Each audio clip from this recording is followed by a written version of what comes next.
최종 선택 내일 전략 시간입니다. 내일의 투자 전략 미리 점검을 하는 시간인데요. 토러스 투자증권 영업부의 박준현 차장과 함께합니다.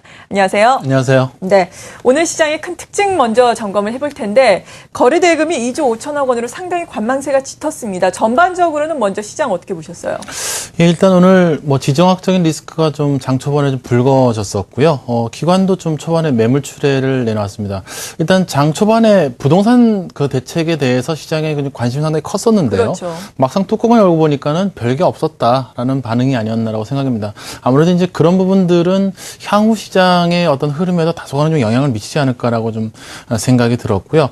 오늘 제약이라든지 은행, 유틸리티 업종이 좀 상승세가 좀 눈에 띄었고요. 외국인들 같은 경우에도 지금 보면은 그냥 관망세인 것 같습니다. 아무래도 이제 정부의 어떤 경기 부양 대책에 대해서 보면서 이제 그 대응을 해야 될 부분이 분명히 있기 때문에 진짜 관망세 보인 것으로 보이고요. 기관은 오늘 투신 중심의 좀 순매도가 나온 부분, 물론 이제 막판에 보험이라든지 금융 투자 쪽에서 조금 걷어줬습니다만은 전반적으로 좀 수급적으로는 조금 밀려나가는 모습을 좀 보여줬고요.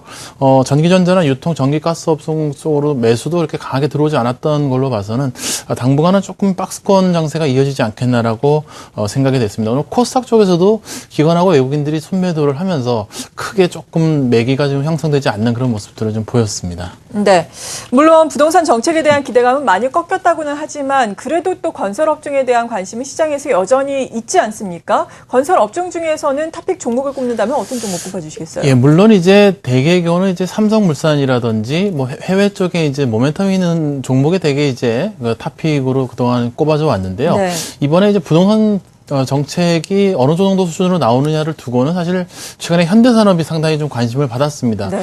바닥권으로 많이 좀 주가가 밀려나가기도 했었고, 아무래도 이제 그 사업 비중 자체가 이제 국내 쪽의 비중이 크기 때문에 현대산업이 최근에 주가 상승률이 상당히 좋았고요. 연기금을 중심으로 해서 기관들의 순매수도 상당히 좀 눈에 띄었는데요. 오늘은 좀 고점에서 좀 밀려나는 모습을 보였습니다. 일단 부동산 정책이 생각보다는 별게 없었다라는 반응이 있었고요. 특히 이제 규제 완화라든지 여러 가지 금융 쪽의 어떤 문제 이런 것들을 좀 건드려줬으면 하는 것 시장의 바람이었는데 그런 것들이 좀 없었던 것이 좀 아쉬웠습니다. 일단 그렇지만은 낙폭이 컸기 때문에 일단 현대산업 같은 경우에는 조정 시에 매수 관점에서 접근하셔도 크게 문제는 없지 않을까. 일단은 3만 원이라는 단위 가격까지는 좀 반등할 수 있지 않을까라는 생각이 들고요.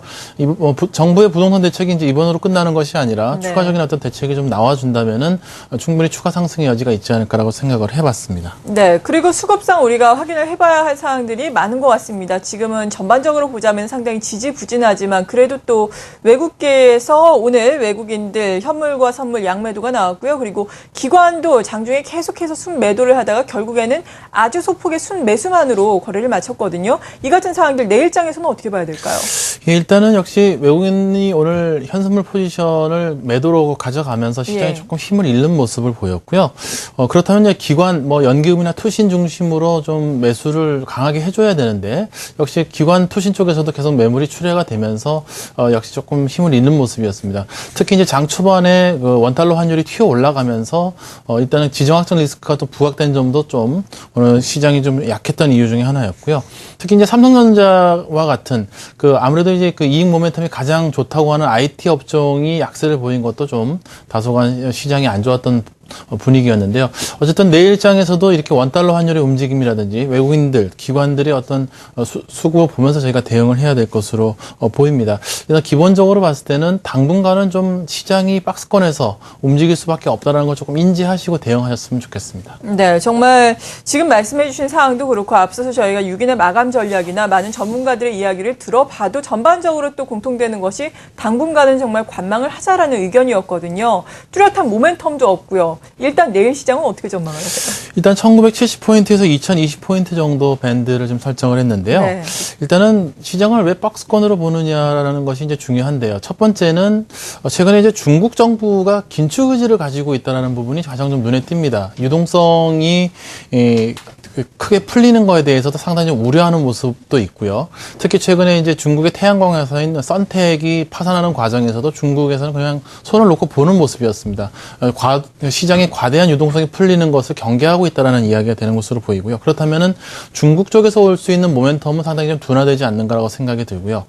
미국 같은 경우도 최근에 경제 지표가 상당히 좀 둔화되는 모습을 보여주고 있습니다. 특히 그 시퀘스터가 발동된 이후에 소비자 신뢰 지수라든지 여러 가지 좀 부동산 지표가 다소간 좀 둔화되는 모습을 보이고 있기 때문에 미국 쪽에서 우리가 기대할 수 있는 부분도 지금 어느 정도 좀 제한적이지 않겠는가라고 생각이 되고 있고요.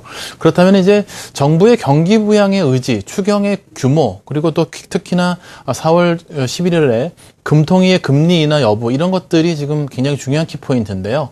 과거 사례를 보면은 특히 그 상반기에 그 예산을 조기 집행한다든지 추경이 있었던 해에는 상당히 하반기에 그 주식시장이 활발하게 움직였던 사례가 있었습니다. 네. 결국은 이제 저희가 오히려 선진시장이 좋을 때 못 갔기 때문에 하반기에 시장이 강하게 들어주기 위해서는 역시 정부의 경기 부양의 의지 또 추가 경정 예산의 어떤 규모 이런 것들이 하반기에 어떤 변수가 될 수밖에 없기 때문에 이런 부분에 좀 저희가 주목해야 될 것으로 보이고요. 당분간의 모멘텀이 부족하다고 한다면은 하방으로서는 조금 견고한 부분이 있습니다. 미국 시장이 좋고 특히나 이제 뭐 최근에 일본의 엔화 약세도 조금 둔화되는 움직임이기 때문에 하방은 견고한데 위로 뚫어낼 수 있는 상방을 뚫어낼 수 있는 모멘텀이 부족하다고 한다면 결국은 시장이 등락을 거듭하는 박스권 움직임이다라고 할 때는 이 박스권 움직임에 따라서 제가 좀 트레이딩하는 전략으로 가져갈 수밖에 없다라고 생각을 하고 있습니다. 네, 하방 경직은 강하게 나타나고 있고 하지만 또 상방도 지금 박스권에서 움직일 가능성이 많다. 단기적으로 트레이딩 전략을 주셨는데요. 그렇다면 트레이딩에 나설 수 있는 업종군들은 어떤 게 있을까요? 일단은 뭐 경기 민감주, 경기 방어주의 그 바벨 전략을 좀 지속할 수밖에 없는 상황입니다. 오늘 같은 경우는 이제 제약 업종, 뭐 유틸리티 이런 업종들이 이제 틈새에서 지금 치고 나오는 모습을 보여주고 있기 때문에요. 이쪽에 적절한 어떤 포트폴리오의 비중 조절이 필요할 것으로 보이고요. 일단 그 4월 달에 포트폴리오를 새로 좀 구성을 해봤습니다. 전기전자 업종 중에서는 삼성전기가 일단은 대형주 중에서는 가장 좀 흐름이 좋은 것으로 보이고요. 삼성 테크윈과 원익 IPS를 선정을 했고요. 건설과 조선 쪽은 여전히 아직까지는 모멘텀은 살아있다고 보고 있기 때문에요. 삼성중공업, 현대중공업 그리고 코오롱 글로벌을 신규로 편입을 해봤습니다. 최근에 수급이 상당히 개선되는 종목군, 제일모직, NC소프트, 한국가스공사를 선정을 했고요. 제약과 헬스케어 중에서 지금 현재 크게 많이 모르는 종목군 가운데 안국약품, CU메디칼, 삼진제약을 선정을 했습니다. 저평가된 중소형주, 세진전자, 심팩, 상하프론테크를 신규로 편입을 했습니다. 네, 그렇군요. 그리고 앞서서 전반적으로 봤을 때 아직까지는 박스권 전략이 필요하다라고 보셨습니다. 이런 가운데 정부의 적극적인 경기 부양 의지가 확인이 되고 그리고 4월 금통위에서 뭐 금리 인하라든지 여러 가지 긍정적인 변수가 나온다면은 시장은 적극적으로 움직일 수 있겠다라고 말씀해 주셨는데 이 같은 사항에 덧붙여서 4월 전반적으로 시장을 다시 한번 예측을 해주신다면 어떻겠습니까? 일단은 4월은 잔인한 달이다 이런 말이 있습니다. 예. 그건 이제 T.S. 엘리엇의 이제 황무지라는 시 구절인데요. 네. 사실은 4월을 2000년 이후의 관점에서 보시면 그렇게 수익률이 나빴던 달은 아닙니다. 왜냐하면은 되게 이제 2분기가 IT에 되게 이제 성수기를 이제 진입을 하게 되고요. 그렇기 때문에 4월 달에는 2분기에 대한 어떤 기대감이 좀 선반영되면서 4월 달에 수익률이 그렇게 나쁘진 않았습니다. 그렇기 네. 때문에 어떤 그 시적인 문구유 때문에 4월 달에 수익률이 안 좋을 것 같다라고 이렇게 미리 짐작하시는 거는 뭐 안 좋은 태도인 것으로 보이고요. 기본적으로 4월 달은 수익률 면에서 크게 나쁘진 않다. 충분히 네. 트레이딩을 해서 수익을 낼 수 있는 달이다라고 생각하시면 좋은데요. 문제는 뭐냐면 이제 5월 달에 들어가게 되면은 미국이 이제 국가부채 상향 문제라든지 여러 가지 이제 유로존 같은 경우에는 이제 그 채권의 어떤 마감 이런 것들이 좀 부딪히게 되지 않습니까? 예. 그렇기 때문에 4월 달에는 좀 고점에서는 주식을 좀 매도해서 일단 현금을 가지고 2분기가 조금 지나가고 2분기 이후의 모멘텀을 노려봐야 되지 않는가.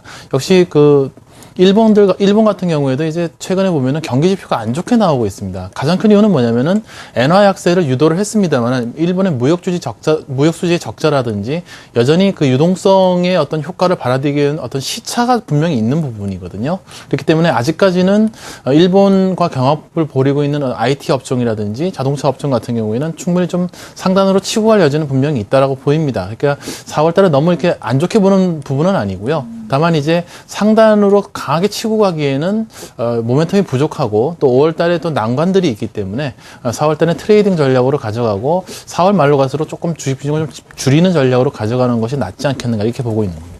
네, 고점에서 차익 실현 전략을 주셨는데요. 그렇다면 고점을 앞서서 말씀해 주신 한 2020선으로 봐야 되는 건가요? 아니면 조금 더 높여 잡아도 되는 건가요? 지금 뭐 증권사에 따라서 2050까지를 보는 곳들이 있고요. 예. 뭐 심하게는 2100까지 보는 경우도 있는데요. 사실 2050 위로 치고 가기에는 모멘텀이 좀 부족하지 않은 거라고 생각을 하고 있습니다. 그렇기 때문에 저는 2050 위로 올라간다면은 다소간 좀 주식 비중을 줄여서요. 하반기를 좀 대비하는 현금을 가지고 있으면은 일단 기회는 충분히 2분기 안에 온다라고 보고 있기 때문에 2050 정도를 일단 상단에 극점으로 보시고 대응하셨으면 좋겠습니다. 네, 그리고 한 가지 질문만 좀 더 드릴게요. 1분기 어닝 시즌도 이제 다가오게 됐는데요. 이번 어닝 시즌에 대해서 총체적으로 어떻게 예상을 하고 계세요? 일단은 뭐 IT 업종이 가장 탑픽으로 볼 수 있겠고요. 예. 뭐 제약이라든지 음식료와 같은 워낙 강세 수혜주들도 실적이 나쁘게 나올 것 같지는 않습니다. 다만 이제 일본과 좀 경합도가 높았던 뭐 자동차를 비롯해서 뭐 화학이라든지 물론 이제 현대자동차 같은 경우에 그렇게 실적이 크게 부러지지는 않을 것이다라는 예상은 있습니다만은 장기적으로 봤을 때 저는 엔화약세는 결국은 경항업 업종에는 결국은 좀 악재를 작용할 수밖에 없다라고 생각이 들고요. 자동차 업종을 가지고 크게 수익을 내기 좀 힘든 그런 어떤 시장이라고 생각을 하고 있습니다. 그렇기 때문에 아무래도 이제 IT 업종 쪽으로 좀 집중을 하시고 저평가된 중소형주라든지 최근에 수급이 개선되고 있는 바닥권에 있는 종목군들로 공략을 하셔야지 시장 대비해서 좋은 수익률을 낼 수 있다라고 생각을 하고 있습니다. 네, 잘 알겠습니다. 오늘 이렇게 내일장 중요 포인트까지 짚어보면서 4월 전반적인 투자 포인트까지 알아봤습니다. 토러스증권 영업부의 박준현 차장과 함께했습니다. 감사합니다.